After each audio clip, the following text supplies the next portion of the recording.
Ladies and gentlemen, big terror news.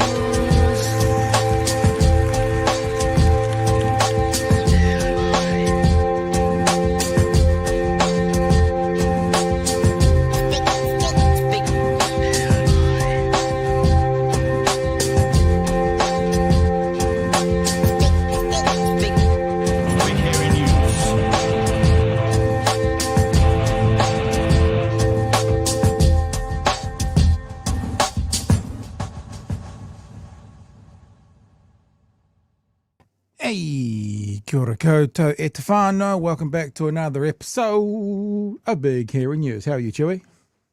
I'm good. I'm good. I feel very dark. Oh, you're gone. Oh, I don't feel that dark. Yeah. I feel very dark. Hang on. Yeah, you got a light out or something. Yeah, hang on. I don't know what was my Oh, camera. Jesus. And your There we camera's go. fucking out. It's all Turn gone the light wrong. on.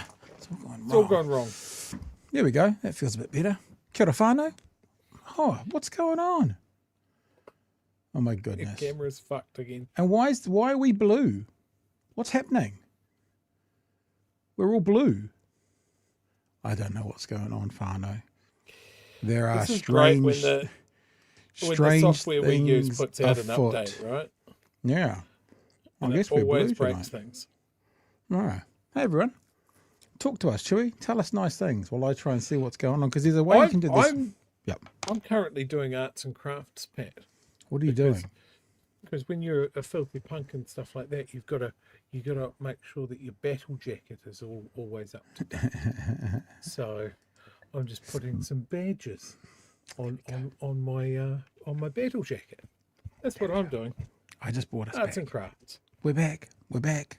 Don't panic. Everyone stop panicking. I know there was panic I out wasn't there, panicking. but stop panicking. I wasn't panicking. The time to panic is stopping now. Joshua gets a nice and early with an early fee. There you go.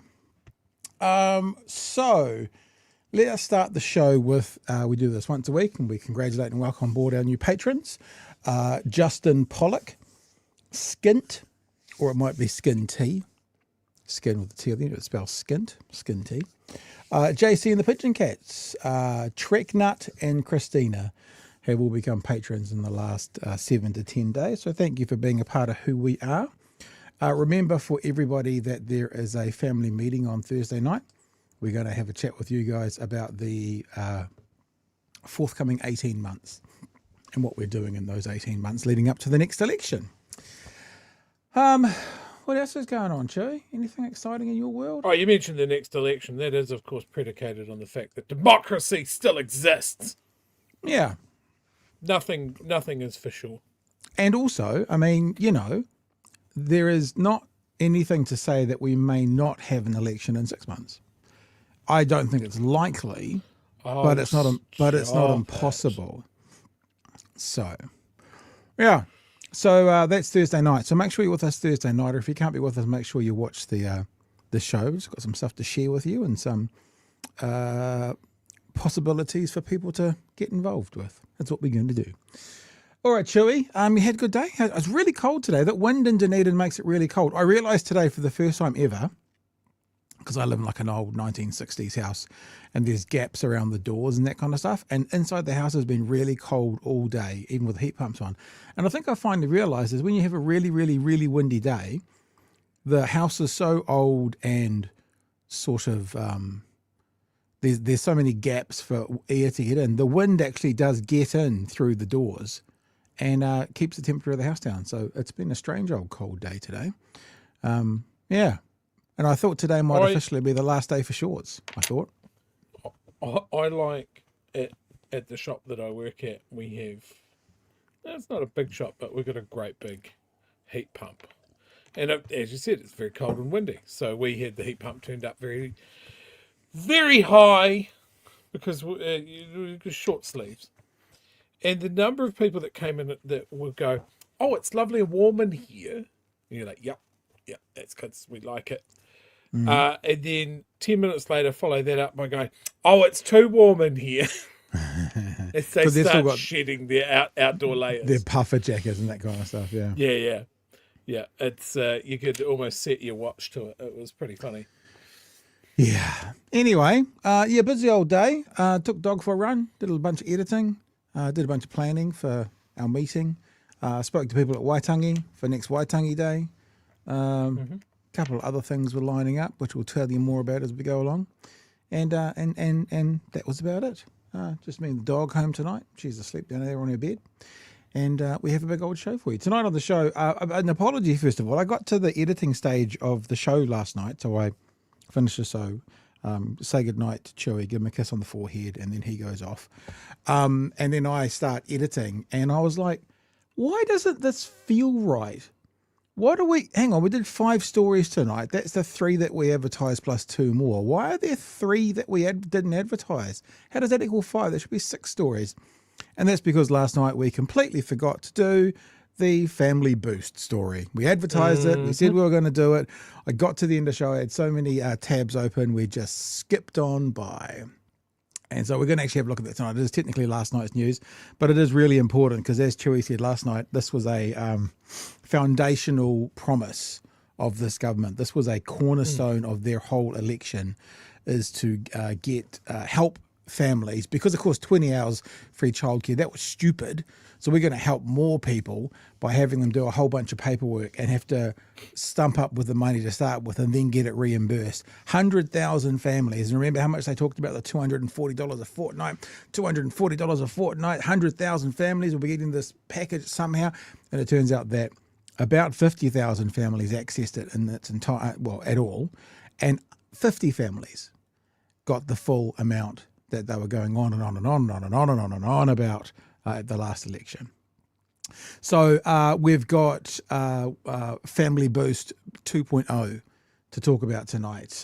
Also going to have a look at, and Chewy, I think you mentioned this the other night, about the Palestine Action group in the UK, which have been outlawed. They're in the same list now as Hamas and Al-Qaeda as a terrorist entity in the UK.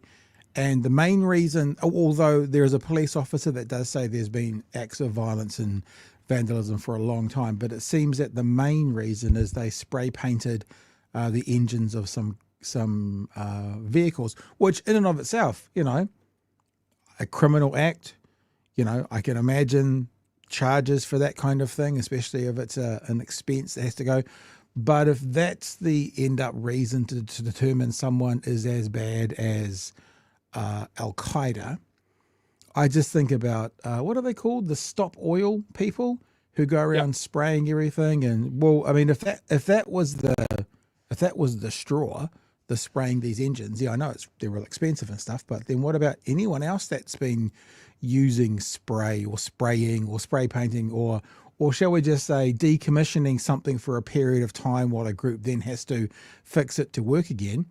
Opens up the door for all sorts of groups to be able to be labelled basically terrorist groups. So, we'll have a look at that story in a bit more in depth tonight. And also the other one is, Chewy, you often talk about looking for a bit of mongrel in Chippy. Chippy was on with Ryan Bridge this morning, and he completely shut down this COVID inquiry 2.0. Like, when you hear Chippy explain it, you're like, we know this is a promise to the cookers to help Winston get elected, yada, yada, yada. But when you go through and you hear Chippy say things like, as a part of this new commission, they're not allowed to ask the same questions as the last commission. As a part of this new commission, they are not allowed to include any of the time period that New Zealand First were a part of government and a part of the decision-making process. You start to kind of go, okay. Is this the one where we pull the bed sheet away from the box that's labelled 5G nanobots? Yeah. And this is where the truth all comes tumbling out, right? Yeah. Also, he talks about that it's not, he does it quite politely. He talks about it's not, a common practice, or it's not the done thing that you have a royal commission to investigate the decisions of your predecessor. So that was like, oh, that's interesting. That does sound very Trumpian, doesn't it?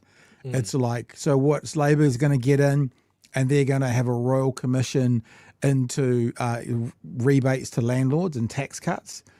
So Chippy lays it out. I don't respect to Chippy. I don't know if even he knew how well he did in that moment, because he just said what they had to do. He basically said, I'm not, will I attend? If they ask me to attend, of course I will attend. And then they haven't asked me to attend. And then he was like, well, I'll attend, but they got to explain what they need me for. What do you mean? What do you mean? Well, we've already answered all these questions. There is already some recommendations put out by a Royal Commission. By the way, recommendations that this current government is ignoring, but they're having another Royal Commission. It's just a very interesting 4 minutes of boom, boom, boom, boom, boom. And then after that, we'll have a look at that. I don't know what rabbit hole he's going down or what he's choosing to do, but Paddy Gower, I think Jacinda should come back for the Royal Commission. It would be a good thing. Like just bizarre and surreal conversations. So that tonight as well. There's a bit of fun for you, whānau. That's what we're going to go on. Is there anything else that you've seen, Chewy, that you need to get out there or put out there, or anything at all that we need to get into? Look, just as far as the second wave of the Royal Commission. Now, I'm going to say here as well. Like, I think that the New Zealand COVID response was. There should have always been a Royal Commission to both understand how decisions were made, what we can learn for next time, all of that good stuff. Like, having a Royal Commission is a good thing. Yeah. The second phase of this is what's fucked, because of what Pat said here is that they have set the field, and it has all come from the freedom movement, Camp COVID, all the cookers, and it is 100% part of what Winston has promised. But one thing that I have noticed as soon as this kicked off is the online space, online comments. We are right back into Nuremberg 2.0. Yeah. Jacinda's a criminal. Jacinda's the worst Prime Minister New Zealand has ever had. All of this has just poured petrol on the simmering embers of these people that we just want to leave in the past. Yeah. They're still around. So, prepare yourself. And it's really interesting, and like, we don't want to, we keep our powder a little bit dry, but it's really interesting watching Ryan Bridge in this conversation sort of go down the path of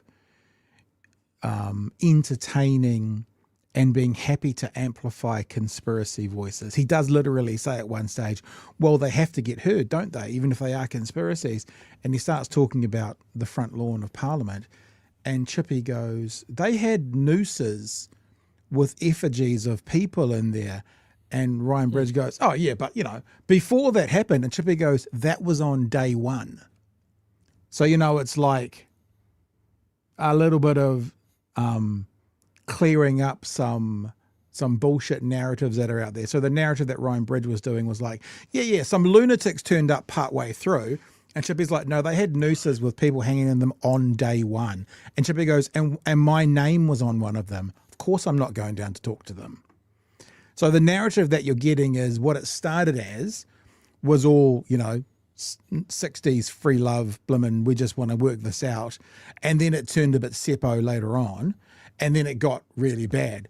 But the nooses with effigies of, I'm assuming Jacinda was one and Chris Hipkins was another, were there on day one. So I'm sorry, team. You don't get the revisionist history thing. It is what it is. It was what it was. Anywho. Hey, so let's do this, eh? Let's rip into the first story, which is the last story, because we should have talked about this last night. And I've just realised, Chewy, a couple of things. One is I haven't shared my screen, and second is I haven't tested the audio. And this is always a dangerous thing because there's been this update overnight. So let's just hope everything's working as I share the audio. And Pad, no one noticed that, did they? That was subtle. Right. I think that was subtle. So smooth. So, of course, you know the story. Cornerstone, major promise, foundation policy from this government to get into power, to become government, was this FamilyBoost package. It's going to be far better than the 20 hours of free childcare. It's going to help out more people. It's going to be $250 a fortnight, they kept telling us, of course. It's going to help 100,000 families. At the time, 50,000 families were getting help.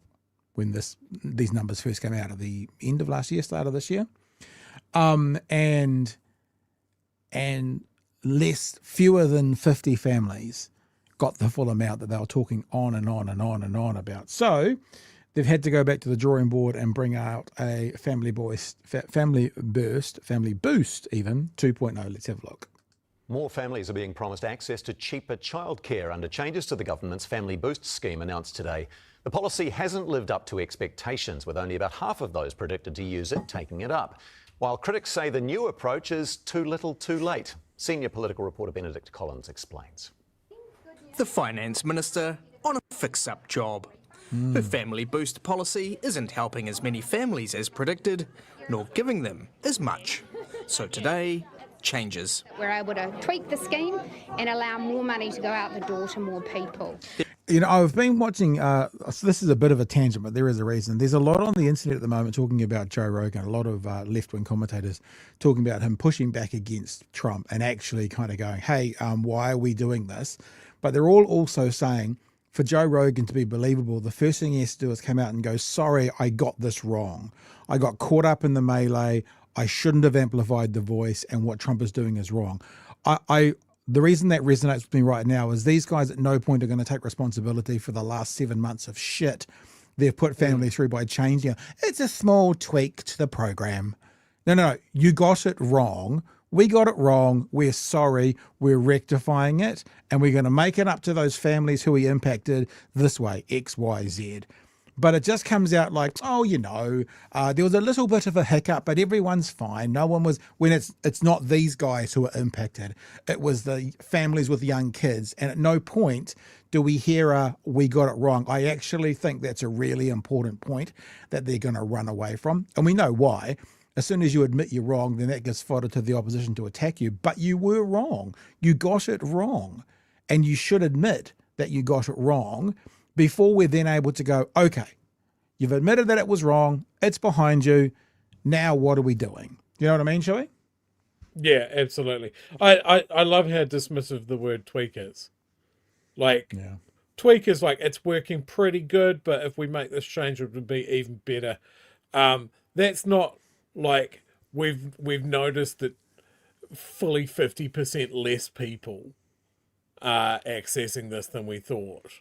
Yeah. And of those, like, nobody is near the amount that we promised, or nearly no one is near the amount that we said going into this election. That's not a tweak. That's we don't know what we're doing. It's a redesign. And we're panicking now. Yeah. We're panicking now because we've got to get this working so people are positive about it before we go to the polls. Yeah. Hey, yay, Nikki. Yeah, it's a full redesign. But look, let me also say, part of the reasons the show started was to critique the critiquers, i.e. those in the position to ask questions. Come on, journalists. So, Minister, you're saying you got it wrong. Well, but you got it wrong. You promised 100,000 families you got it wrong. Oh, we got it so wrong, Pat. Yeah. So wrong. All right. Doesn't work. Doesn't work. Well, all right, let's hear about that tweak again that we're being offered. So today, changes. We're able to tweak the scheme and allow more money to go out the door to more people. There are a few key tweaks. The size of the refund for eligible families rises from 25 to 40%. Families earning up to $140,000 get the full 40. After that, the size of the refund gradually decreases the more you make. The income cap extending out to $230,000. The other thing is, Chewy, I mean, like, they haven't got the numbers here, right? Right? You don't know what the numbers are. I'm assuming this is $75 a week because they were talking about 150. Once you're up here at 200 grand, are you really going to waste your time applying for $30 a week, $20 a week? Do you know what I mean? So yeah, these people up here, I'm sure it's worthwhile for these people who are earning 140 and they're getting $75 a week, whatever the exact number is. But as you go down this graph, it'll be diminishing return. So even though they may say, well, this is eligible for 100,000 families, I'm not saying this graph is accurate, but if 75% of them are below 140K, of that other 25%, who knows how many of them are going to waste their time forget. I mean, right down here, you couldn't get $8 a week. Of course they're not going to do it. What a waste of time that is. So I wonder where the natural drop-off would be, which might be, say, here, at let's say at about 180K, that they're like, this is not worth my time. I wonder when that comes in, which again makes this kind of package so much more unhelpful than just a carte blanche 20 hours a week. 20 hours a week. Yeah. 20 hours a week. No paperwork, nothing, 20 hours a week. That was always the problem with this, is that they were taking a low admin, it's for everybody approach. And then complicating it. Massively complicating it. And then when we talk about these numbers, like, 140,000, what's that? That's for a couple basically on the median wage or the average wage or something like that. Sure, childcare is expensive. I get it. But I think any announcement where it's like, oh yeah, and we're giving it to more people up to $229,000. I think that's bad optics as well. But and for exactly the reasons that you're saying, like, at what point do you go, this probably isn't worth keeping all of my receipts for a full financial quarter, and then submitting it and waiting for it to come in? Like, it's already unwieldy. Just carry on with your day. So if that $229,000 was two full-time people, working 40 hours a week, that's a wage equivalent of about $55 an hour per person. So that's a wage for a family of $110 per hour to get to $229. So that's what I'm saying. To get your $8 back a week, and you're earning what, $4,500 a week, something like that, to get there. Who's going to bother? Who's going to bother? So the government's able to make these promises for all these families, but how many of them will then apply? And then even up here, you're going to have families, like what hasn't ever been answered is about half the number of families received. What I haven't heard is, does that mean only half were eligible, or were half unable, not prepared, for whatever reason didn't apply? Like, were 100,000 families available to, but only 50,000 applied, or was it only available to 50,000? I haven't heard that question answered yet. I'd like to know. This is already aggravating. I think I can shortcut this whole thing, Pat. We can solve this. We need to nationalise early childhood care. That's an idea. Roll it into the Ministry of Education, get the right family foundation the fuck out of it, and just go, hey, look, if you're a full-time worker and you've got kids, early childcare is now part of the education system, because we realise that we need workers and we want citizens to be educated. So that's a net benefit for society. We're just going to do that. Yeah. I don't think Nikki will go for it. Yeah. You reckon? Maybe we need that other colour back in at the next election. Maybe they'll go for it. Let's keep on going with this story. An extra $50K. The good news is that those families who are currently getting the scheme will now get many more dollars out of it, and many families who might have previously thought they weren't eligible. Well, I think many's 3 or more. You can get $1, you can get a couple of dollars. Many starts at $3 more. Yeah. Many. Become eligible. Nicola Willis talked a big game when FamilyBoost was launched. Yep. FamilyBoost will make a difference to more than 100,000 Kiwi families. So far, only 60,000 odd have received payments. I'm not surprised at all, because it's a highly complex, extremely administratively heavy system, which the most needy whānau are the least likely to access. The government's hoping the number will rise with the tweaks. Around 16,000 more families will take it up. Hang on. Over 100,000 promised at the election. 60,000 got it. Another 16,000. That only puts you to 76. That only puts you to 76,000. That's still 30,000 away from over 100,000. That means, in my eyes, this is a fail. I mean, because there's 30,000, 25 to 30,000 families who you promised pre-election would get it that are not. So again, what error are you pointing out? What apology are you making for your error, Minister? Chewy. What would you say to someone that made a grand promise at an important moment of time and then later very clearly wasn't even close to it? Would you say that that's potentially a lie, a porky pig? Well, a liar, pants on fire? It could be. And then the answer to whether it was or not was obviously if it was known, because the other option is incompetent. Incompetence it could be as well, because if they truly thought that, just being shit at your job, Nicky No Numbers, the Minister of Finance, who can't count. Nicky No Boost. There's been lots of Nicky No's going through the chat today. I've noticed all sorts of different ones. So yeah, it could also be incompetence, but either way, Chewy, a lie or incompetence shouldn't fill anyone with confidence in this minister, who is, remember, an English graduate from university. Let's keep going, eh?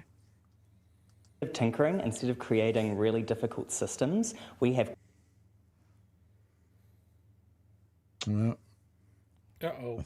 I think we've been done in. Oh yeah, No, it's Mossad again. That's what I was going to say as well.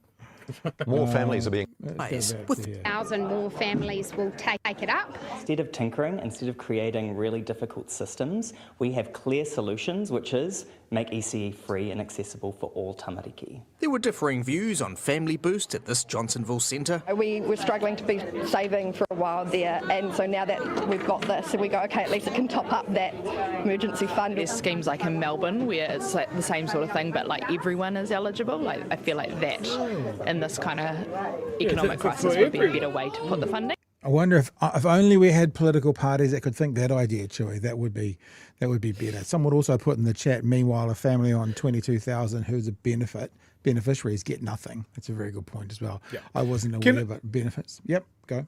Can I just say how good it is that obviously these parents have been there for Nicola's press conference with all the cameras. Nicola's probably still there, and they've gone to them and they're like, yeah, we're just going to list off a whole bunch of better ways to do this and be like really like non-committal about how this has been good for us or not. Like nobody's glowing about this.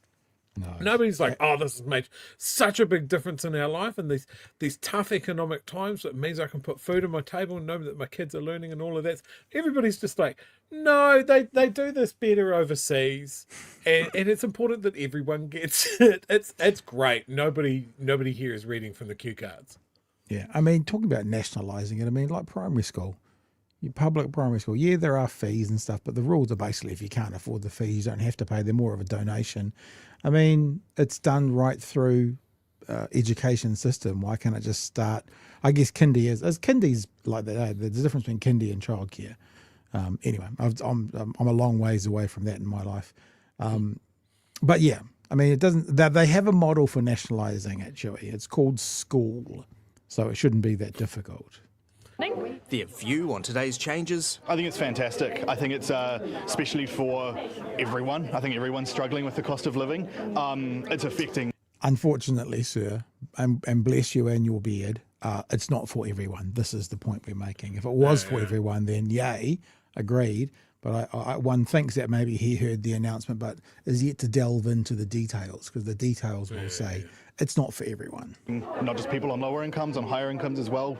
Trying to make FamilyBoost more appetising by giving it a bit more bite. Benedict Collins. And there's a dinosaur with the mouth open. It's got more bite, so they do a picture of a dinosaur mouth. Well done. Visual pun right at the end. Yeah, I don't know. I don't want to kind of bang a dead horse, kick a dead horse, punch a dead horse. You heard it here first, folks. Pat does not want to bang a dead horse. That is going to be on a hoodie or a hat at some point. But an apology. I think I remember when I was working actually at ZB, they had that philosophy that you never apologise. Like when someone makes a complaint, you don't ever apologise, because that leaves you open for a like litigation or something when you're in a private business. You do correct the mistake, but you never admit that you're wrong. I think it's really ugly. Like honestly, I think you'd get far more grace, Nikki, by going, this was our intention and we had all the numbers worked out. They all look good, but it seems that we've missed something along the way. I'm sorry for that. And now we're going to make it better. Like it feels to me like the apology or even an acknowledgement of the balls up is a part of what this kind of thing needs to have. Don't care what part of the political spectrum you're on, but I think an apology is part of what needs to happen, if not an apology, at least an acknowledgement of a mistake before you get to move forward like everything's okay. Because this will have made lots of New Zealanders' lives harder. So what they changed and then they promised has put some New Zealanders in a harder situation. If nothing else, they deserve a sorry about that, we'll fix it now, something. Chewy? Yeah, and look, isn't that the story from this whole government though? Like from a whole government approach, how many things have they rolled out that have made things easier for most people? Oh, many things. I don't think I'm just many amorphous cloud-like things that neither of us can think of at the moment. But I mean that's the thing. Like I still hear criticisms of what was it, 20 hours of ECE. It's not enough. Like our society has changed so much. When I was a kid and we went to kindy, like a year or two before you started school at 5 or 6, there was probably a good chance that one parent was still at home. Yeah. Now we can't get away with that. Like house prices have increased, the price of everything's increased. So you kind of need 2 full-time workers. So what happens to their children is that they have to go into early childhood care of some sort, or maybe mum's having to work part-time or something like that. We lose the benefit of that. So has there been an acknowledgement from the government of like, oh, well, this society's changed and so our systems need to change? No, we've let the private sector come in and monetize farming children, essentially. And they're making profits and it's going into their shareholders' pockets and that sort of thing. But it's having the whole system is having to be propped up by some sort of government program, whether it's money back or free, free ECE where the government just takes care of it or that sort of thing. Surely at some point there's a point where you just go, you know what, we just need to look at this. Nobody wants to do it because those early childhood businesses like the Right Family Foundation, Best Start and that sort of thing are making bank from it. And they're quite happy to take this chunk of those profits and put it into political donations and that sort of thing. Nobody wants to touch it now. So, yeah, I think it's just something that needs to be reviewed. Yeah. There's a better way to do this. And as you just said about the political donations, that public money then goes through the hands of the Right Family Foundation into media companies to then pitch out more content to support that side of the political party as well. And it goes round and round and round and round. So, I mean, wealthy people be wealthy people, do what you want with your money. But when you're funded by the public, $300 million a year to the Right Family Foundation for their ECE work, $300 million. That buys a lot of meetings with politicians and that funds a lot of horrific opinions in the media space. So, Jesse says Ryan Bridges, we'll check this out at the same time, looks like a dollar store Dracula. You see it? Maybe? I do see it. Okay. All right. Yeah, all right, accepted. Peter says, will Ian Taylor write furious letters to the Royal Commission? Yeah, we haven't talked about Sir Ian Taylor's letter about Jacinda. It seems to me that the big issue, the only real issue that seems to have any kind of validity within this reflection on the leadership was the second lockdown in Auckland went for too long. Like, it seems that everyone was on board for the first stuff because then everyone got to live, the only country in the world that got to live free for a period of time. And then the whole country from memory went into a second lockdown, and then Auckland stayed in it, and and the rest of us got out of it, sort of thing. That to me seems to be the one thing. And if that's put it this way, and I'm not being flippant, but if that's the one error, that it should have been shorter and businesses should have opened up sooner. But the other side of that is research that says 20,000 saved lives. I'm still okay with that. It's not perfect. It never was going to be perfect. So once in a generation, if not, I mean, they talk about the flu in 1918, Spanish flu, so it's not even once in a generation, it's once in 100-year pandemic. And really you can't compare, because the way people travelled and spread in the early part of the 1900s versus now is different. So it's really, there's no way to find out how this thing should work. So it's a first ever. There's going to be mistakes in leadership. The mistakes in our leadership erred on the side of people over profit. I'm still okay with that. You know, I'm not saying it was perfect, and I'm not going to minimize other people who did lose businesses or that sort of thing. But if it wasn't going to be perfect, and it wasn't perfect anywhere in the world, I would still err towards people over profits, people over companies. And for me, doesn't mean you don't think that. You can think the opposite, but I would still lean that way, and I think that's how this country lent: people over profits, people over business. Yep. And it's over business, not over people in businesses, because people got to stay home and get paid when they were sick. There was a benefit to businesses for that. You know, like, this is the thing: businesses are made of people. The economy is made of people. Yeah. You know, you look after the people. That's as far as I'm concerned, that is top of the job sheet for a government. Yeah. Like, if you don't have to worry about that being the number one job you have, then life's going pretty good. Yeah. You know, you got a global pandemic, and suddenly it puts the fucking emphasis on keep your population alive, you dummies.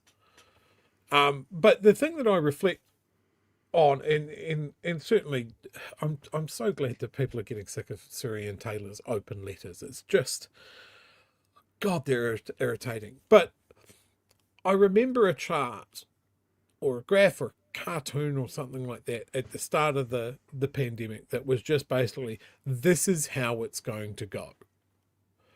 We are going to do this.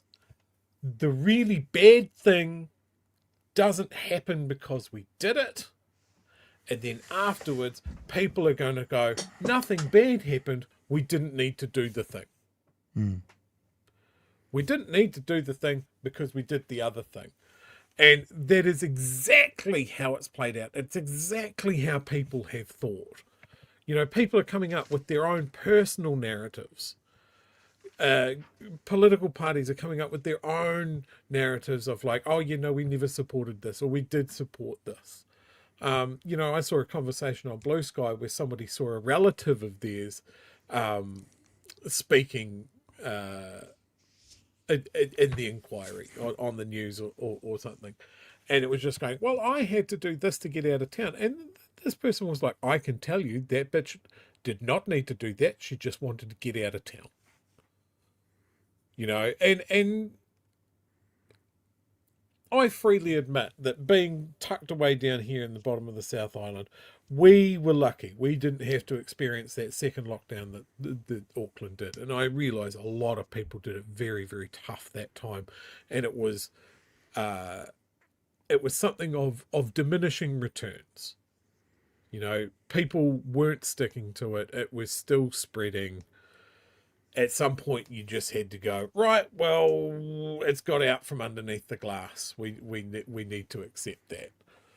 But I think people need to be realistic. I saw a comment go past of like, oh, there shouldn't have been mandates because the vaccine didn't do anything. The vaccine didn't do what people thought it was going to do. Let's straighten this up. Let me finish my thought, Pat.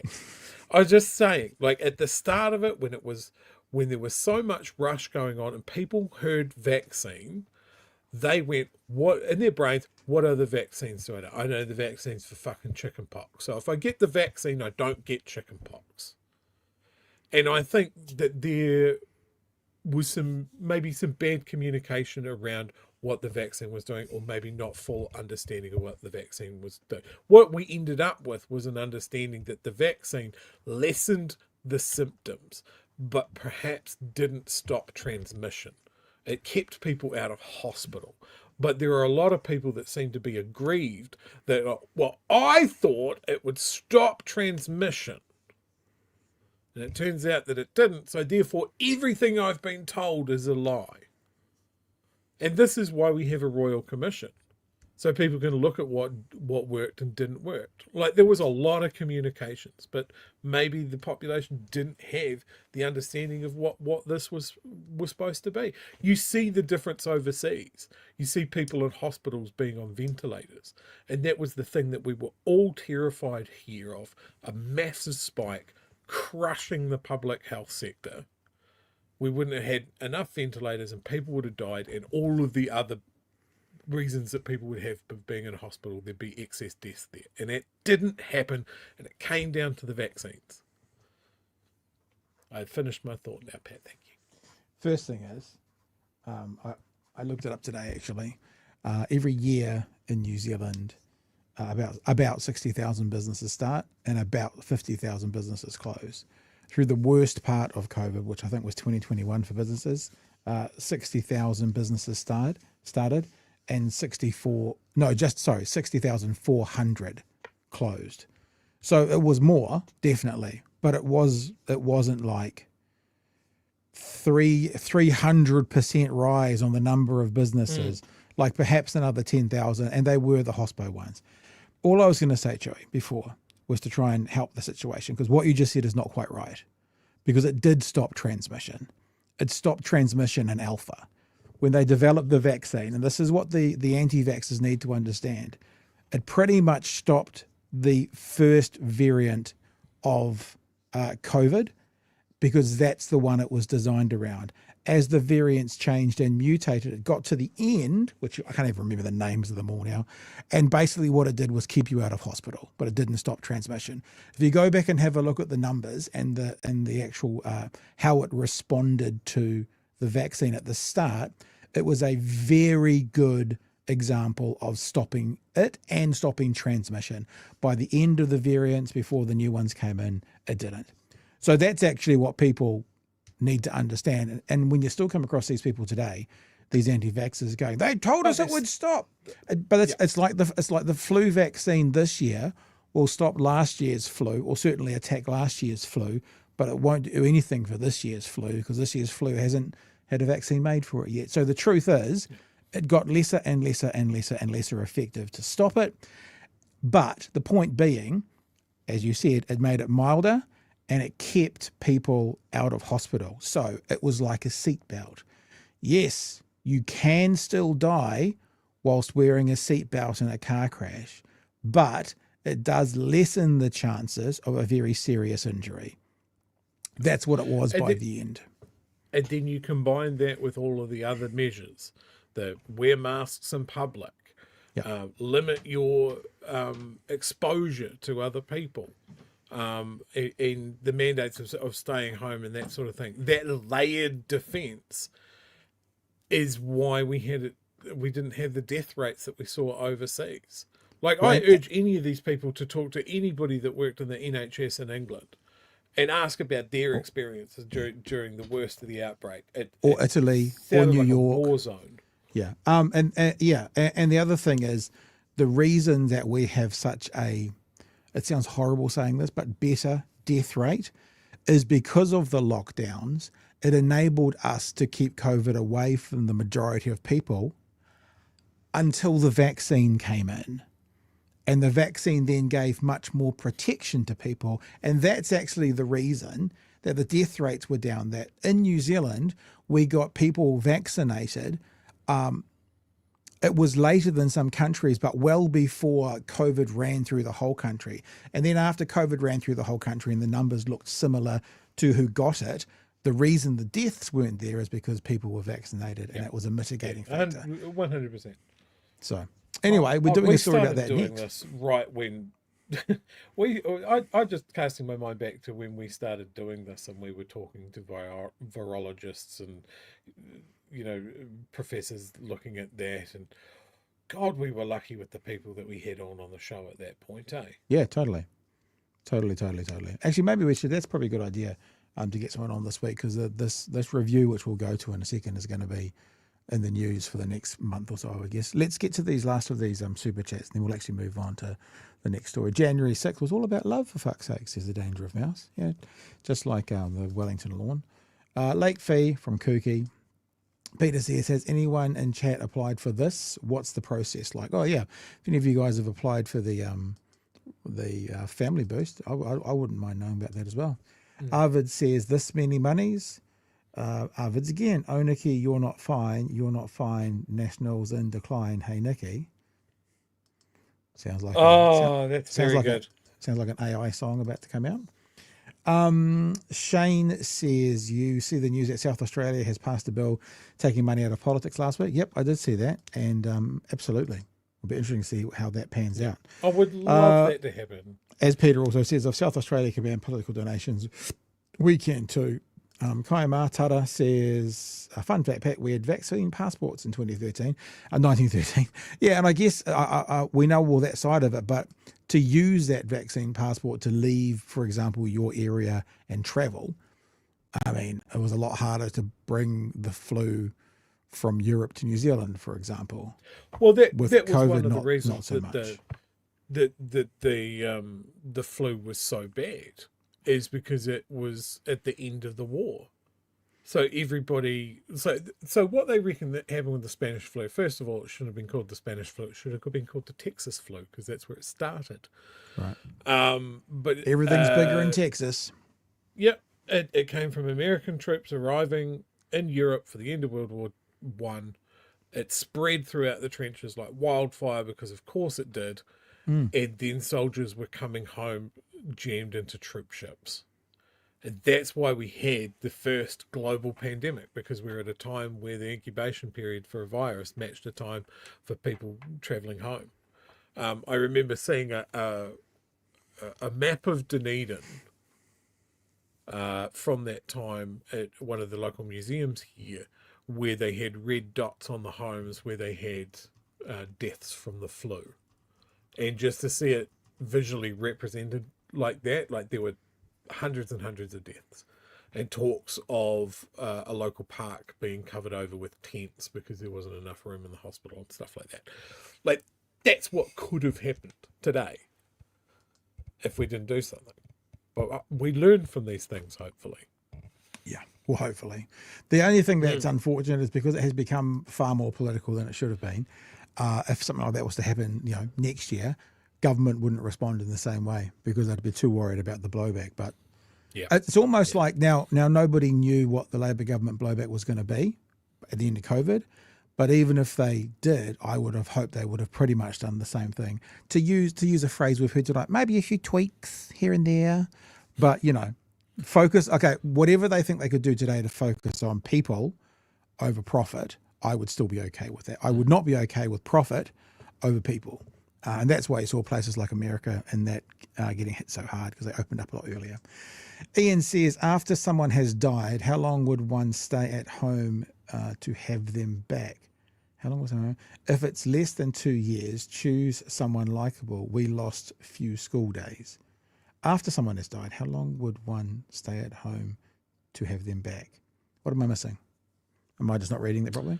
I am having trouble reading that as well. I don't know if there's a typo in there that's really messing with dyslexic kids there.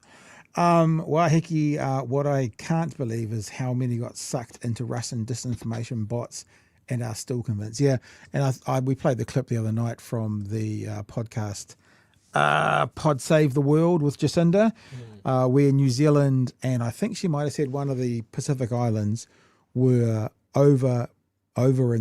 overpopulated by Russian disinformation like no other countries in the world. So when you think about that, it kind of can make sense. It's in the ballot. You're right, Chewy. A lot of people saw vaccine as either complete total immunity or a treatment option for COVID like antibiotics. not a preventative treatment option from the worst outcomes. Danger of mouse. It's unfortunate that science is now being weaponized by the people that don't understand what science is. Kaimatara again, we have a new virus, Coalition 23. And Ian, science isn't a huge tome of knowledge, but a methodology with new data, hypothesis, and advice change as they should. Trust the scientific method. Yep. What did I say? I've heard someone say recently something like science will give you the best, worst answer today. Meaning it's as good as it can get, but it's also will never be this bad again, because we hope that it gives us a better answer next year. Right, so we've been speaking a bit about this. Let's get to the start of this conversation with, what did we call him? The Timu Dracula? Is that what he was called?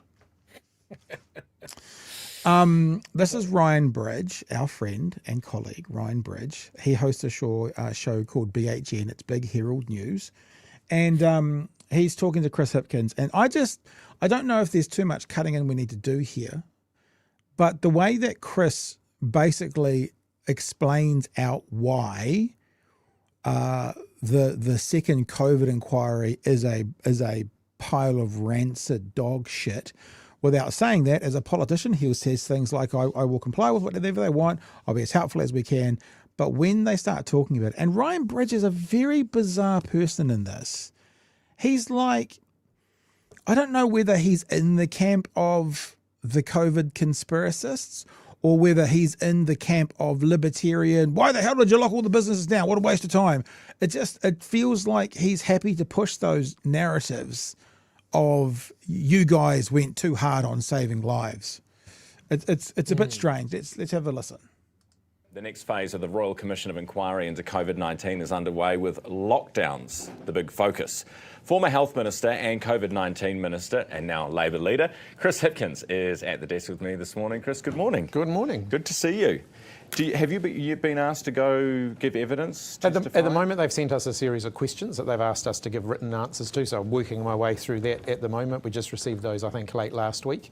The exact form of, an appearance before an interview of an appearance, that's still being worked through with the Commission, but trying to be as cooperative as possible. But you'll turn up. I mean, they want to interview you, so you'll turn up. Oh, yeah, I mean, it really depends on, what they want. At the moment, what they've asked us to give them is a written brief, which is what we're working on at the moment. Yeah. But I mean, I guess what I'm saying is, if they ask you to attend, you'll attend? It depends on the context and the circumstances, but certainly I want to be cooperative with the Royal Commission, as I was with the first. I saw your quizzical look, Joey. It's like, why are you asking the same question 3 times?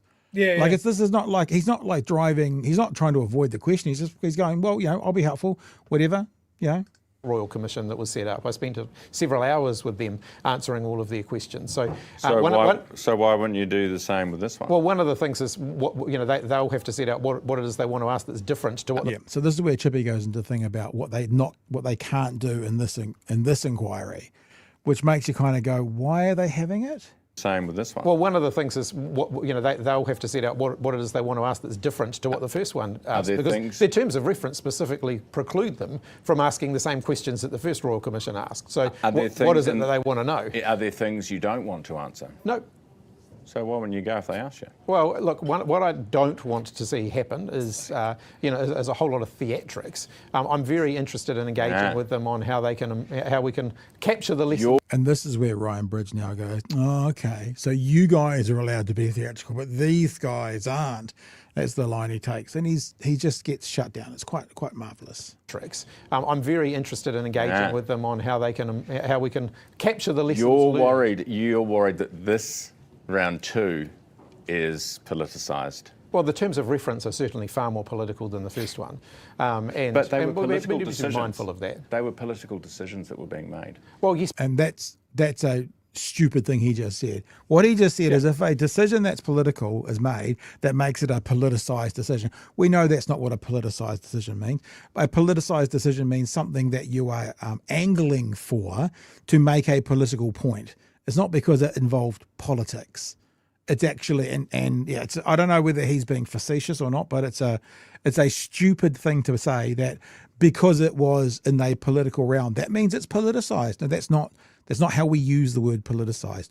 We use the word politicized to actually be like, are you going to use this to spin an attack on a political point? That's what politicizing something means.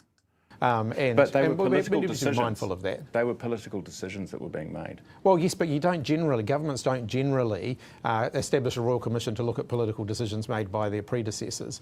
So this is somewhat unusual. And the fact that the terms of reference specifically, the terms of reference specifically exclude decisions made when New Zealand First were part of the government. So I think the terms of reference have been deliberately constructed to achieve a particular outcome, particularly around providing a platform for those who have conspiracy theorists' views.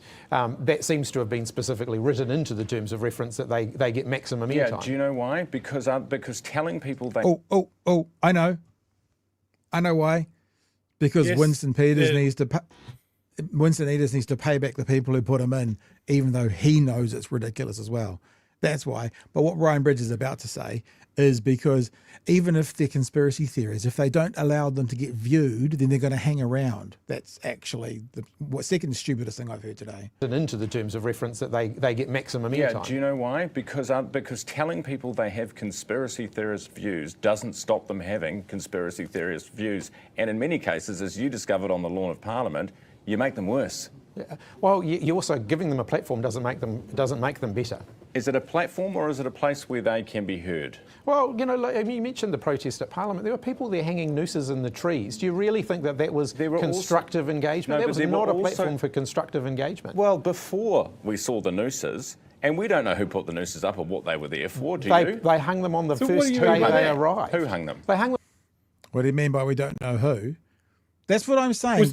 Was Trevor Mallard sneaking out at night to hang nooses from the trees to make them look bad? This is why I'm saying this is a strange way he's approaching it, and he's asking the questions that a conspiracy theorist would ask. Well, how do you know?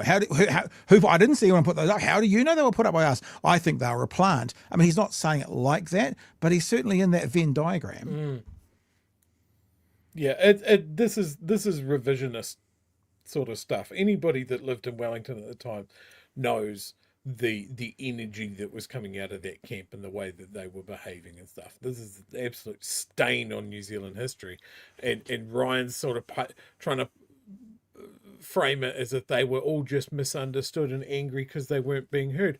We all fucking heard them because they wouldn't shut up about it. They were just wrong. They might be wrong from a good place, but they were still wrong, and so many in that movement were some of the worst people that this country has produced. Some people were just lied to and taken advantage of, and in an unprecedented time were just spiraling. But there were some real bad actors in that group. And I think Ryan Bridges' one brain cell just hasn't been able to keep track of what actually happened for that month that was going on.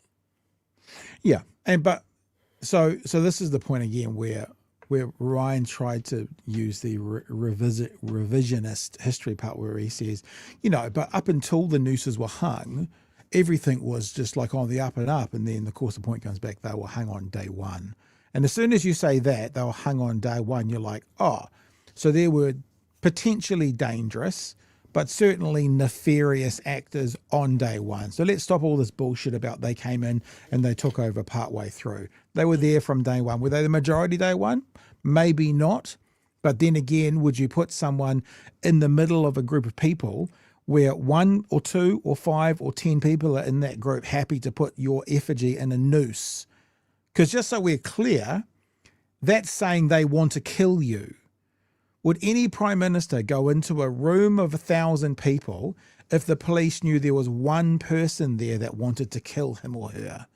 I suspect not. So what difference does that make? Put the nooses up or what they were there for, They hung them on the first day they arrived. Who hung them? They hung them on the first day they arrived, and they had names on them. Mine was one of them. You know what he sounds like? Sorry to interrupt again. He sounds like fucking Plunkett. Who's they? Who's they? Who's they? Maybe he's trying out for a spot on the platform. Who hung They them? arrived. Who hung them? They hung them on the first day they arrived, Who's and they had they? names on them. Who's Mine they? was one of them. Yeah, who's I'm they? not going to go down and talk to them. No. So these people you think are coming to the Royal Commission and therefore you won't attend? No, I haven't said that. I've said, I mean, you're putting words into my mouth. I've said that Yeah, he never said that. Well, he never said he would not attend, Ryan Bridge. we're cooperating with the Royal Commission, and I'm trying to be as helpful as possible. Okay. Jacinda, do you think she'll go? Well, that's a question for her. Can you see how this is quite annoying? If you're a country and you don't... I can see how this interview is quite annoying. Is that what we mean? Is that what he's asking? Yeah. Maybe? Oh, yes, because if it is, yes. don't agree with what you guys did, lockdowns that went on. I mean, you even said Auckland lockdown went too long. Easy for you to say. You weren't here, you know, stuck at home with all of your children, or you weren't the child stuck at home without their support worker, who is the lifeline to the outside world. You weren't that person. So all very well for you to sit here and say, oh, well, you know, may go, might not go, just depends what the questions are. It's all quite political. Didn't say that either. Didn't even imply Wow. that. Yeah. That's absolutely nothing like what he said. He didn't say may go, may not go. He said, I want to be helpful. Depends what they're looking for, because they can't ask the same question. Dreadful. Isn't it strange? Like there's something like what's Occam's razor say here? That he's looking for controversy, that he has, as I put up before, what I think it was MLB or MLB Kiwi said, some skin in the game somewhere. Not meaning literally finance or something, but there's someone in or around him, if not him himself, who kind of leans the way of the conspiracy theorist. It's just strange. This has just got 15 seconds to go. This is where Chippy basically points out that there are many recommendations that have been made already to make improvements, and this government's ignoring them all. So what does that mean? You to sit here and say, oh, well, you know, may go, might not go, just depends what the questions are. It's all quite political. For these people, it was deadly serious. All of the Royal Commission, all of the Royal Commission's first report covers all of those issues and quite comprehensively, and I've accepted the recommendations of all of them. The government haven't accepted the recommendations. That report, which sets out how we could be better prepared for a future pandemic, how we could do things differently in the future, is currently sitting on a shelf. The government haven't done anything to implement any of those recommendations, despite the fact that the Royal Commission actually said that it was urgent that we actually made sure we were better prepared for an event like this happening again in the future. So Royal Commission says, make sure you're better prepared. Here's some recommendations. This government is ignoring those recommendations that are telling them to be better prepared. Have done nothing with them. And I suspect, I don't know this, but I suspect that's because Winston's a part of the coalition and he's not going to have a bar of it because he's got to pay his voters back. And his voters are all tinfoil hat wearers at the moment. Anything you want to add in before I show you a little bit of this horrific commentary from Paddy Gower? Like, Ryan's not a great interviewer at the best of times, but this is actively bad. Yeah. Like this is malicious. I find it really interesting. Like this is getting more airtime than the first part of the Royal Commission did. Like, have we seen any discussion about it in the media at all? What have we learned? What's the government learned? All of that sort of stuff? No, we haven't. But we will beat up the leader of the opposition over this. We will put words in his mouth. We will just basically do some dog whistling about what the Parliament occupation was. And then we'll put up a couple of really emotive anecdotes about what living in Auckland was like during the second lockdown. Yeah. It's bizarre. Yeah. Yeah, it's very strange. Let's move on. I'm going to play you another clip from that interview talking about when Chippy made a comment last week about NZME being owned by Tories. But first, let's just go to another commentary around this at the moment to do with the second Royal Commission and what Paddy Gower has decided to vomit out onto the New Zealand population. I don't know how much of this we'll watch. I'm being honest, I haven't watched the whole thing already. The first 60 seconds was enough for me to go, okay, I see where this is going. How good would it be if Jacinda Ardern fronted up to the COVID inquiry? It would be really good for New Zealand, in my opinion. Why? Why would that be good? That can be next week's show, Paddy. Why? Why would that be good? The inquiry has opened again this week, and it has the ability to call Dame Jacinda to answer questions about the COVID response. In my view, the inquiry should call her and she should appear. This became obvious to me after Sir Ian Taylor really racked things up with his opinion piece criticising Ardern. Sir Ian was triggered by Ardern's book and the global publicity that has gone with it. He's frustrated because, in his opinion, it glosses over the big questions of the COVID response but goes big on glossy brand Jacinda. So if Jacinda Ardern was summoned and turned up for that, this is what would happen. There's one of two things. Either she would answer all of the questions and they'd come away by saying nothing to see here, which would infuriate the COVID conspiracy theorists, or she'd get asked a bunch of pseudo-scientific, unanswerable conspiracy theory questions, and the general population would be like, what the hell, what was there, why did we do that? What was the point in all of that? And the COVID conspiracy theorists would have fodder, and reality check radio would have fodder for the next 10 years to live off. There doesn't seem to me, after there's already been a COVID inquiry, any reason to pull Jacinda Ardern back to go through that again when they're not going to find anything new. The only thing it possibly could do is embarrass her by a bunch of conspiracy theorist type questions during the conversation. I see no point in it. Genuinely don't see any point in it. Sir Ian's piece blew up big time. He got a lot of hate and a lot of love. To me, the response shows the depth of feeling that remains over what happened during COVID. It also shows that many people are really frustrated that Ardern has not properly answered questions about how she managed the response. I can see how people like Sir... But she has. But that's what the first inquiry was. She was part of the said. first inquiry. Yeah, so she has. Sir Ian feel that she is rubbing it in by going off on a global book tour. Oh my God, not getting a chance to live life after politics. What? How fucking dare she? How dare she? Yeah, I'm intrigued as to what's happening here. You know, are these guys, is this where they really sit? Ryan Bridge as well. Are they trying out for someone or something? Because there is a change in the force. There is a disturbance in the force, and it's looking like a right-wing disturbance. Personally, I found Sir Ian's piece a relatively straightforward and reasoned critique. I didn't agree with all of it, but the guts of Sir Ian's piece is that Sir Ian wanted Ardern to move the focus from saving lives to saving lives and livelihoods. And if he couldn't do both, I'm still going to come down on the side of saving lives, if you couldn't do both. If you could do both, great, but if you can't, in a once-in-a-lifetime pandemic with no experience or anything to back up, with goals constantly moving, decisions getting made, yes, mistakes being made, and you're going to come down on the side of either saving lives or saving incomes, I'm comfortable with coming down on the side of saving lives, prioritised above that. But then that's just me, you know, tree hugger, soy boy, softy, emotional, cry at a movie, me. That's all it is. To be honest, I hear that kind of thing from Kiwis every single day. No, you don't. All that Sir... No, you don't. No, I call bullshit. No, you don't. You don't hear that from Kiwis every single day. You don't. Ian had done was the classic say out loud what others are thinking. When I first saw Ardern's book, I thought to myself, this is going to be very triggering for a lot of Kiwis. Then I had a read of it, and while I enjoyed it, I thought to myself, this will be really, really triggering for people. It skips over the COVID response, but the reality is that New Zealand is not over what happened during COVID. I knew. Okay, accuracy, please, Paddy, if nothing else. A small sector of New Zealand is not over COVID experience. There's a whole internet radio station being funded for it at the moment.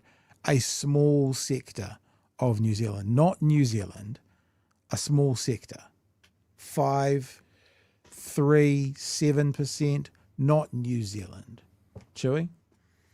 This is the thing that annoys me is that if the media goes on this angle, we get a rewriting of what happened and we learn nothing.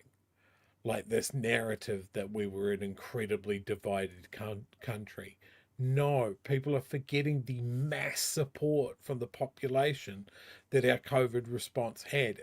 We were bigging ourselves up, comparing ourselves to other countries and how they were fucking things up.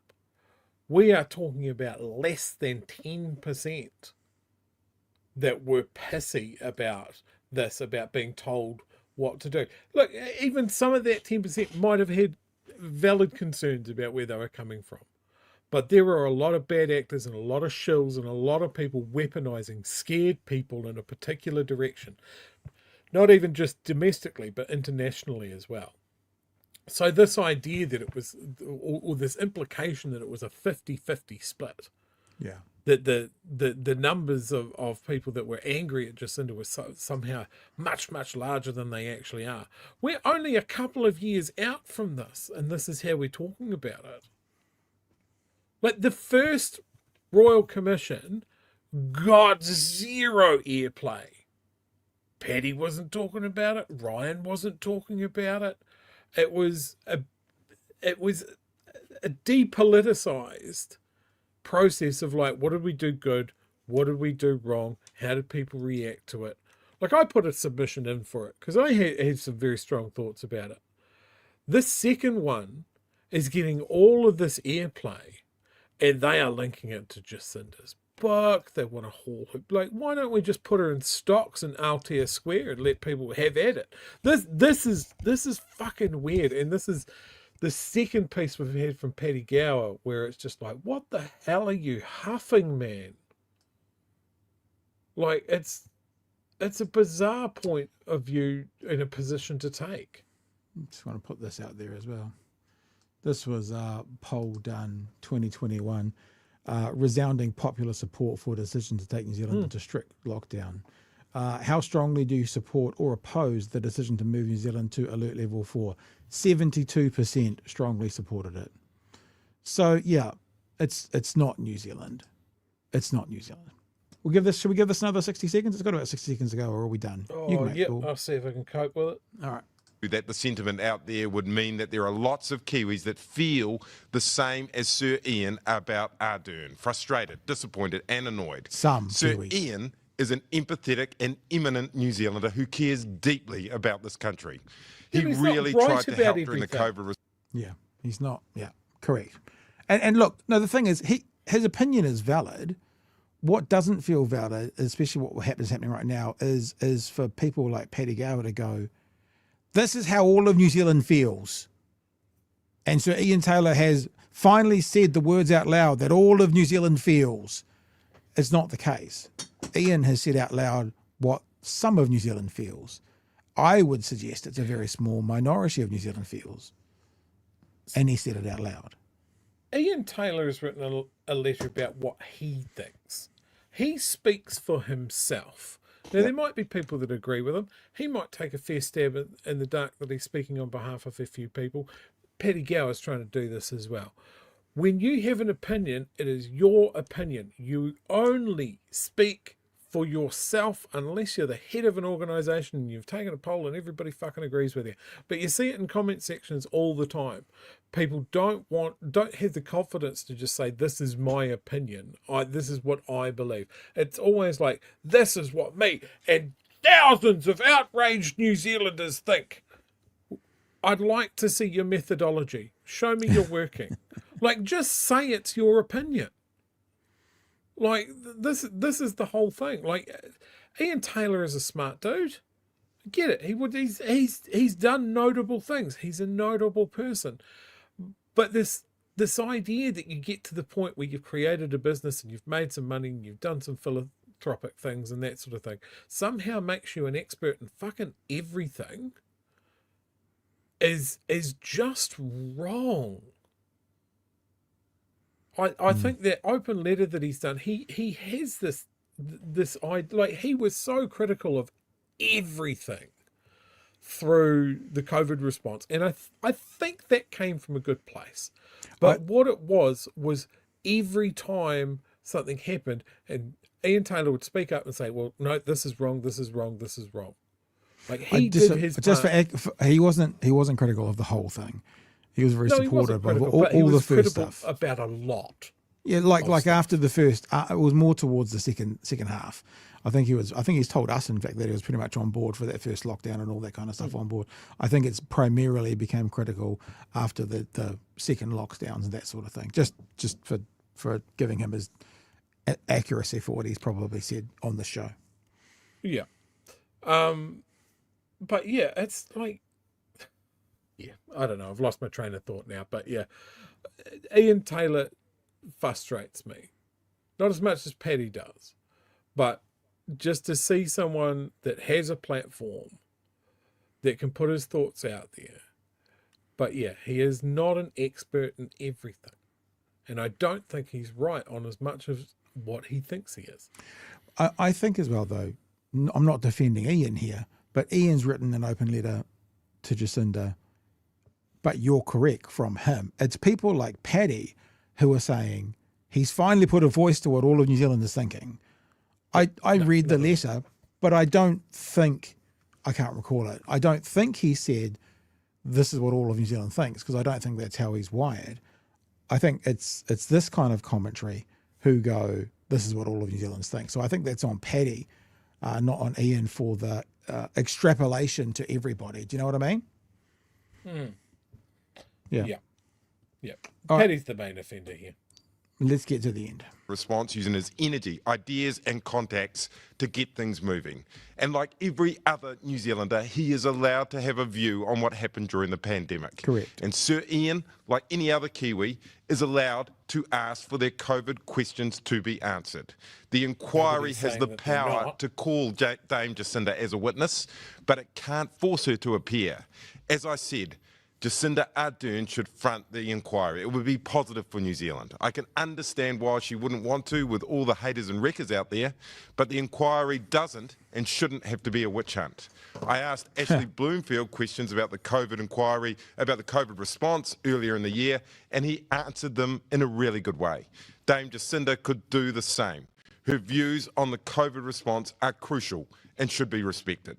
If you think about it, it is actually bizarre that we are having a COVID inquiry without Dame Jacinda's participation. Well, she owes it to Kiwis to front.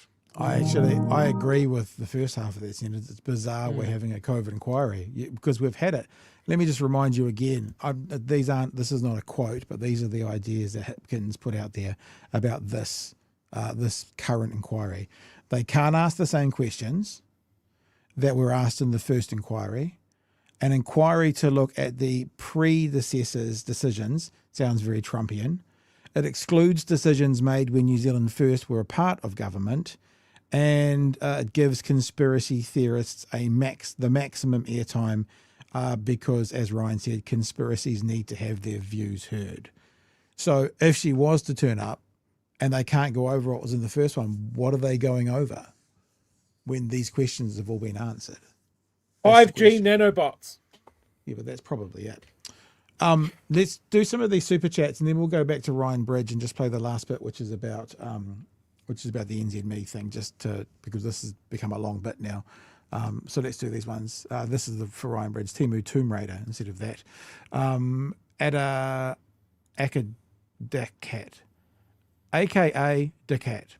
It's pretty clear what questions were on the purchase order Ryan received. Kiwi Bird, Ryan is going through his dialogue tree. Another one, Kiwi Bird. Those nooses were Halloween decorations, guys. Oh, okay, makes more sense. Citizen Gold says the appropriate answer to who are they is it doesn't matter. They were there. Yep, that's a good point, Gold. NZ Random says their Nazi salute was just a friendly wave, guys. Lytton 21, what? Face up to things more than she did? Yeah, it's almost like people think she's had an easy go of it. Rupert says, Sir Ian to Ardern, these aren't the same somehow. Can't quite place it. Rajan says, if I was Jacinda in early 2020, I could see into the future, and this is how I would have been treated for saving 20,000 lives, I would have said, all right, die then. Daniel says, I'm appalled Paddy gets the resources he does for the shit he puts out. Imagine someone like Mihi Forbes getting the resources he gets. Our journalism will be in a much better state. Gold said, does Paddy know this is the second COVID inquiry? And one more there. Accomplished pick 64 or 62. We could introduce an inheritance tax on assets over 10 million. The proceeds would go into a fund that finances education for all our kids. There you go. Easy. Anything else you want to do on the COVID thing, Chewy? We've just got another short clip to play from that conversation from this morning. I just want to say one thing. Look, I realise we've highlighted a couple of things here, but the Herald's stranglehold on news media here in New Zealand, and then Stuff, which is obviously another big puzzle piece of our media landscape. Really focusing on the second COVID inquiry. I think it's telling that we hear about them for this, and we barely heard anything out of those same people about the first inquiry. I think it's pretty clear the angle that they're taking, and it concerns me. This is what happens when our media landscape has been fucking gutted, and then what's left is taken over by right-wing ideals. Yeah, and that's a perfectly good introduction to this part of the conversation where basically Ryan Bridge goes, what do you mean NZME's has got Tory owners? What do you mean? And again, like Chippy did with the COVID stuff, he really just kind of lays it all out there and makes a really good point about why didn't we see positive headlines for the Labour Party when positive things were happening? And poor old Ryan doesn't really have an answer for that. Well, we are pretty interesting. Ram raids had started to go down under Labor. What we were doing was working. The drop it was about a 30% drop from when I put in place a new approach to tackling ram raids. And I was going to say, that was ram raids in case you missed the talk over. When ram raids started to drop off. It was about a 30% drop from when I put in place a new approach to tackling ram raids in 2022 to 2023. They dropped by about a third, and then they dropped again the following year. And it was as a result of that. So where's the Tory beat up? So, well, feel free at any point to acknowledge that what we were doing was working. Well, I think we did let the voters decide, and they decided it was. Did you notice the long pause there again, Chewy? We had one last night where we talked about a certain commentator's soul leaving his body. So Ryan Bridge has an opportunity here to go, well, a 30% drop is great, well done.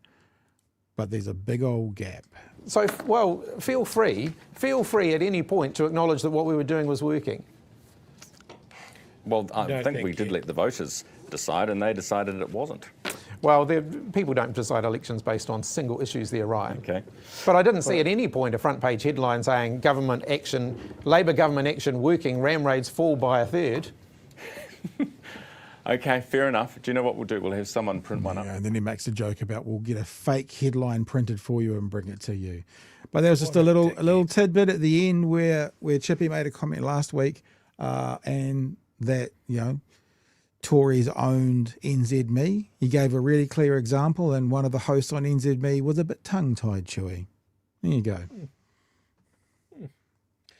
Yeah, like I saw a comment fly past before. It's like there needs to be a moment where a politician is just really allowed to break during an interview. Because I would love to see Chippy just lean forward and go, what the fuck do you mean by that, Ryan? Yeah. The fuck did you just say to me? I mean, all you need to do is say to Ryan, just tell me from all the main faces at NZME that are working in news and current affairs and commentary, including ZB, where are all the Green voters? Just point to them. Where are they? Could you point to National and ACT voters? Yeah. Or New Zealand First? Easy. Piece of cake. Where are the Green voters? Where are those? Where are the Labour voters? Where are the Te Pāti Māori voters? Harder to identify. And I'm talking about amongst the faces on the billboards. I'm not talking about the people behind the scenes, Chewy. They're doing all the panel shows. The comedians, the guys in the writers' rooms. Yes, probably are. And sliding the buttons for the faders for the other guys. Yeah, but yeah, certainly not the faces. And that infuriates me, is that we have such a clear slant on our media landscape at the moment, and nobody seems to be really interested in arresting that slide. Yeah. We'll keep trucking because this last story is one that you sort of brought up last night, Chippy, or the night before, talking about Palestine Action group being turned into basically a terrorist organisation. Let's have a look at the Al Jazeera story, then I'll show you a couple more clips and a couple of stories about what's going on in the UK at the moment. And I just think, I guess, from like an anti-Zionist or let's just be honest, an anti-war crimes groups, if they can silence one, can they silence others? Are these guys warranting of being silenced? We'll have a look at that. They stood in silence at the feet of the Mahatma Gandhi statue in Parliament Square, bearing placards backing a now proscribed group, an act now considered... That's the term they use. It's prescribed, now prescribed group. Prescribed group, yeah. ...an offence under the UK's Terrorism Act. For half an hour they remained, under the eye of the police who were recording their actions. Those who gathered to support them applauded. Some were even brought to tears. Then the police eventually moved in, forming a cordon around the protesters, arresting those who'd taken part in what is now considered to be an illegal action. So the illegal action, just for everyone's understanding, is holding a sign with the word Palestine Action on it. It's sitting. Yeah, that's the illegal action. So you can't... I was thinking about this because we kind of work in this world of marketing and pushback. I wonder if one person had the word Palestine on their T-shirt and then the person beside them had the word action and they just happened to be sitting next to each other. I wonder what they'd do. Just wondering. Some even carried away into police vans. The consequence of being charged with a criminal offence for supporting Palestine Action, unjustifiable for some. We think that by degrees some sense will come out of this. But overwhelming for others. It just feels like we can't say anything. I don't know. I don't feel safe to speak. What the UK government are doing in oppressing protest rights is really scary, and it should scare all of us. This is the first action that the group has done since it's been prescribed. Human rights activists and legal observers have raised serious concerns about exactly what it means for freedom of expression and the right to dissent in the UK. This is what led to Palestine Action being outlawed. Now, I'm just going to pause there because as we're going to see what they did, but the reporter saying this is what led. I'm going to play you another small clip shortly that says there's a history of things. So it would be interesting to know exactly what it was. Because if it was this one action of, what would you call it? Not incapacitating the planes, but certainly hindering them for a period. Vandalism. Then you could even say it's criminal damage.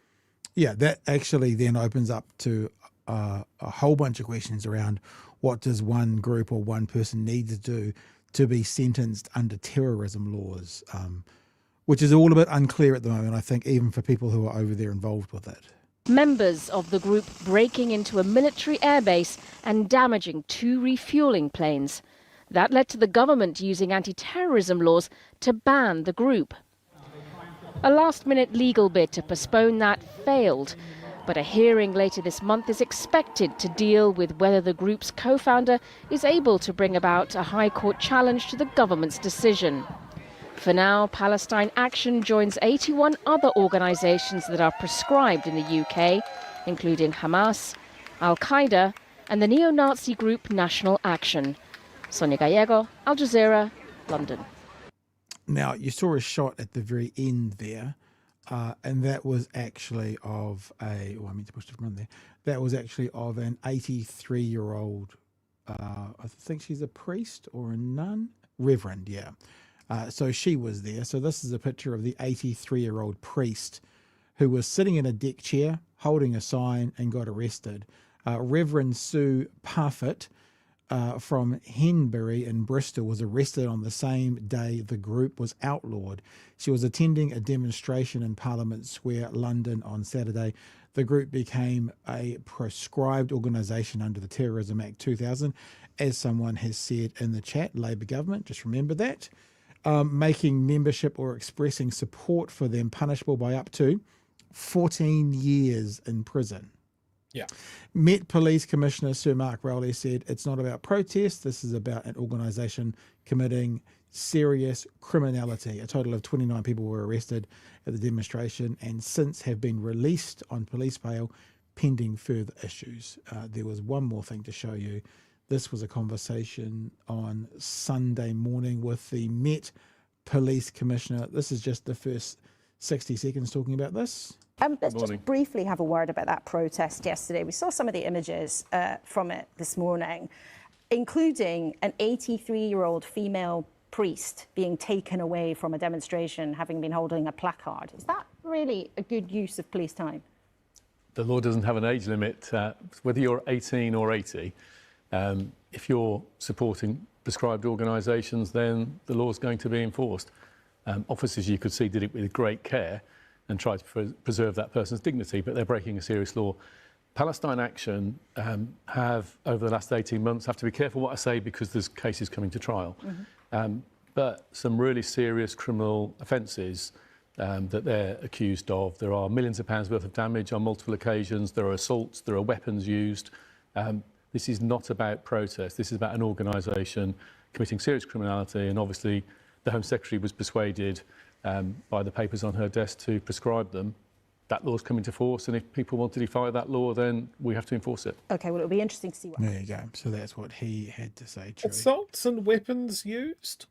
Well, that's what I was saying. He's saying over the past 18 months, there's a litany, is that the right word, of events and situations, whereas we're being told that because of the attack. That's why I said at the start of the show, maybe that's the straw. I'm not saying therefore it's justifiable, so maybe that's not in and of itself an isolated issue. Maybe there's a history that they know about. Yeah.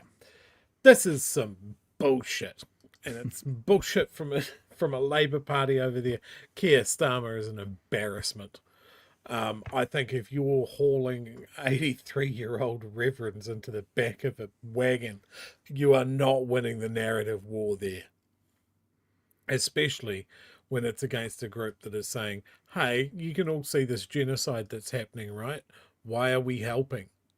Why are we helping why are we not stopping the genocide? Like, that's why those refueling planes were attacked, is because they were refueling aircraft that were running reconnaissance missions on behalf of Israel. Why the RAF was involved in that, I have no idea. Makes no sense. But yeah, this is dovetailing off laws that the previous government had changed, basically aimed at the Stop Oil protesters as well. Yeah. Where it wasn't seen as protest actions, that it was closer to terrorism. And they were bringing those rules to bear against public dissent. Mm-hmm. And it, like I saw footage for again, this was Stop Oil, not Palestine Action, but members were arrested for criminal conspiracy because they were in a soup kitchen together. Right. Like, it's a real slippery slope, and this is something that people have been long talking about when it talks about anti-terrorism laws, and something that we've spoken about on the show here before, of like good lawmaking. Like, you've got to think, how can this law be turned around on me? Yeah. And to see lawmaking that the bad party, the Tories, brought in, then being used by Labour. Yeah. Like, this is the sort of things that people should be really, really concerned about. Like, if it can be pointed at Palestine Action, it can be pointed at anybody. 14 years in jail. For holding the sign up. That sign there, like what you're seeing right now, was the same protest, and we're going to see the 83-year-old reverend again holding up that sign. These guys seem like hardened terrorists. Yeah, and could literally end up with, I mean, I don't think anyone thinks it will, but in theory, could end up with 14 years in prison. There's another image there of the 83-year-old. I'll fire it. Here we go. So this is the 83-year-old. Oh no, that's another guy who was taken away as he was explaining what was going on to the camera behind him. So, yep. Yep. And that was, of course, part of Nova Media and Ash Sarkar, just to give them their due credit for some extra footage there. Yeah, Kiwi Bird says that 80-plus-year-old reverends are a threat to the IDF. Maybe so. Maybe so. So we'll keep an eye on that, and we'll figure out what's going on, and we'll let you know when we know more. But it does say, I mean, like, I know that in New Zealand, I don't know too much about the story. I wasn't following the news hugely at the time as much as we do now. But when the Urewera raids happened back in the day, they were talking about terrorism laws and stuff, and I think that none of that came to pass. But, just because it's over there doesn't mean that we shouldn't be aware of what's going on here, especially with the influence of some international countries like America. Like, what is it? America's just put tariffs on a whole bunch of countries again today, up to 40%. Imagine if they wanted to put their thumb on the scale to make sure that their ally in Israel was treated well by other countries, and they used a bargaining chip of tariffs or something. If you guys don't come down hard on your protests against Israel, then it's going to be a 50% tariff. Who knows how that could pan out. So, yeah, it's that old adage, that poem of there was no one left to fight for me. First they came for the gypsies and I did nothing because I'm not a gypsy. Well, then when they come for you and there's no one left because everyone else is gone, then there's no one left to fight for you. It could literally be one of those situations. Arvid says left-wingers in media are DEI. Can't have that. And the danger of mouse says, would it be wrong to say the IDF is all about death? Oh. Interesting new little poem. Maybe we'll get a hold of Bob Villan and see if they'd like to change out their saying just a bit. All right, Chewy. I think that's pretty much me. I don't think I've got anything else. See if I've forgotten anything tonight. I don't think I have. Anything else you want to get out there? Wrap up before we head off? For Dunedin folk, remember David Seymour is in town tomorrow. 6:30 at 6 Liverpool Street. That's in the centre city. The Distinction Hotel. What's happening? I actually don't know whether he's having a rally or a beer hall push or what's going on. But he's speaking to someone or trying to. He's having a rally. Is it one of those ones where they cut holes in the sheets? Is it one of those rallies? Yeah, I don't know what he's doing in town, but he is in town, and I will be there with the foo-foo phone. Oh, nice! And if you should get someone to be with you if I can't make it down there to record you on the foo-foo phone, so we can show the whānau tomorrow night. Yep, absolutely. All right, team. There seems to be one more in the star. There we go. Ian says 2 years was re-lock down to keep loved ones alive. 2 years was re-locked down to keep loved ones alive. Yes. All right. If there's nothing else, whānau, I think that might be us for the night. Now, I've got some good news, Chewy. I've got a bit of a surprise for everybody. Remember that story that we talked about last night, the research from the University of Sydney, saying that longer sentences, the research shows, actually leads to worse outcomes. Well, that was by Professor David Brown, and Professor Brown is joining us on Thursday night. So we will have Professor David Brown joining us. I'm actually going to send an invite to Minister Goldsmith to see if he wants to join us as well. And we could have a lovely four-way conversation about putting people in prison for longer, to see if that's going to give them the outcome they want. So I'll be doing that tomorrow. So that's on Thursday night. And other than that, I guess we're back tomorrow. Chewy, anything else? Nothing else got going on? No, I'm not going to add anything else on the pile. Don't get arrested tomorrow. Like, don't be. I'm not an 83-year-old reverend, so I should be fine. Yeah, you should be fine. No problems at all then, eh?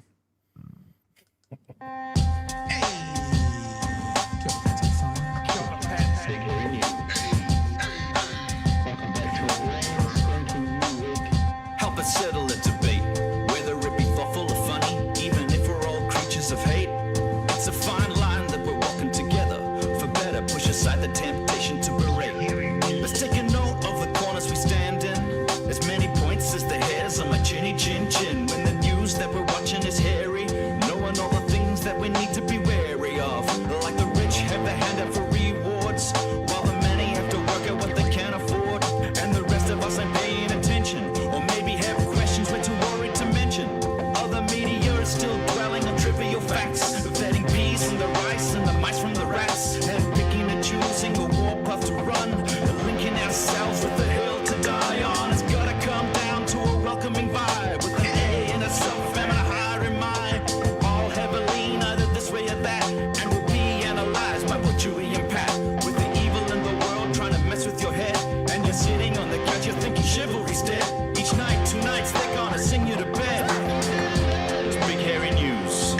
I'm getting lots of pressure to put Nala on screen. Nala's camera's down at the moment. She is here. She's asleep over there. So I'm sorry. I know many of you are just here for the dogs, but Nala is unavailable tonight. We'll catch you tomorrow night from 9 p.m. for another edition. Nothing else from me. So I'll say goodbye. Chewy, anything you want to add? I'll see all my Dunedin Minion Army in Liverpool Street tomorrow, 6:30. Cool. All right, guys. Let's get them. Catch you tomorrow. Hooroo. Cheers, fam.